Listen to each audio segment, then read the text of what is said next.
ನಾನು ಅನುಮಾನ ಪಟ್ಟ ಹಾಗೆ ಖಂಡಿತ ದ್ರೋಣ ಅವರು ಮೊದಲು ಶ್ರೀರಾಮ್ ಫೋನ್ನ ಹುಡ್ಕೋ ಪ್ರಯತ್ನ ಮಾಡ್ತಾರೆ. ಜ್ಯೋತಿ ಮನೇಲಿ ಶ್ರೀರಾಮ್ ಫೋನ್ ಇದೆ. ಪೊಲೀಸ್ ನಾಯಿಗಳು ಜ್ಯೋತಿ ಮನೆಗೆ ಹೋಗ್ಬಿಟ್ರೆ ಜ್ಯೋತಿ ಖಂಡಿತ ಸಿಕ್ಕಾಕೋತಾಳೆ.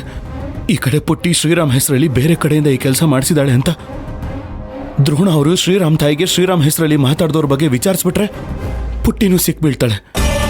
ಈಗೇನು ಮಾಡಲಿ? ಇವರಿಬ್ಬರನ್ನೂ ಹೇಗಾದರೂ ಮಾಡಿ ಕಾಪಾಡಲೇಬೇಕು. ಆದರೆ ಮೊದಲು ನಾನೀಗ ಜ್ಯೋತಿನ ಕಾಪಾಡಬೇಕು. ಇಲ್ಲ ಅಂದರೆ ಆ ಶ್ರೀರಾಮ್ ಫೋನ್ನ ಹೇಗಾದರೂ ಮಾಡಿ ತೊಗೊಂಡು ಬಂದ್ಬಿಡ್ಬೇಕು. ಹೌದು, ಫೋನಲ್ಲಿರೋದು ಒಳ್ಳೇದಲ್ಲ. ಬೆಳಗ್ಗೆನೆ ಮಾವಯ್ಯನ ಮನೆಗೆ ಹೋಗಿ ಆ ಫೋನ್ ತೊಗೊಂಡು ಬರಬೇಕು. ಹೌದು.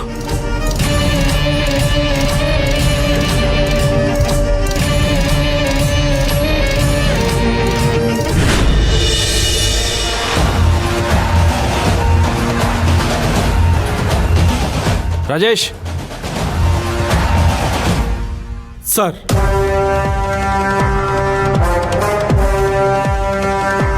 ಇನ್ನು ಮೇಲೆ ನಾವು ಒಂದು ನಿಮಿಷನೂ ವೇಸ್ಟ್ ಮಾಡ್ಲಾರ್ದಂಗೆ ಆ ಶ್ರೀರಾಮನ ಕೇಸ್ ಮೇಲೆ ಕಾನ್ಸಂಟ್ರೇಟ್ ಮಾಡಬೇಕು. ಈ ಕೇಸ್ನ ನಾವು ಆದಷ್ಟು ಲಘುನ ಸಾಲ್ವ್ ಮಾಡಬೇಕು. Okay sir. ಫಸ್ಟು ಆ ಕಂಟ್ರೋಲ್ ರೂಮಿಗೆ ಫೋನ್ ಮಾಡ್ರಿ. ಶ್ರೀರಾಮ್ ಅವ್ರ ತಾಯಿಗೆ ಒಂದು ಅನ್ನೋನ್ ನಂಬರಿಂದ ಫೋನ್ ಬಂದು ನಾನು ಆದಷ್ಟು ಲಘುನ ಮನೆಗೆ ಬರ್ತೀನಿ ಅಂತ ಹೇಳಿ ಶ್ರೀರಾಮನ್ ವಾಯ್ಸ್ನ ಮಿಮಿಕ್ ಮಾಡಿದ್ರಲ್ಲ, ಆ ನಂಬರ್ ಯಾರ್ದು ಅಂತ ತಿಳ್ಕೊರಿ. Okay sir.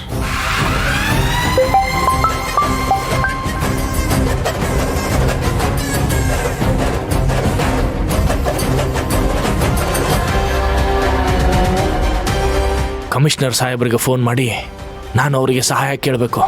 ಅವಾಗಷ್ಟು ನಾನು ಕೇಸ್ನ ಆದಷ್ಟು ಲಘುನ ಮುಗಿಸೋಕೆ ಸಾಧ್ಯ.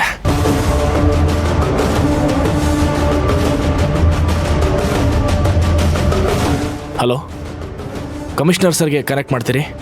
ಓಕೆ, ವೆಯ್ಟ್ ಮಾಡಿ. ಹೇಳಿ ದ್ರೋಣ. ಸರ್,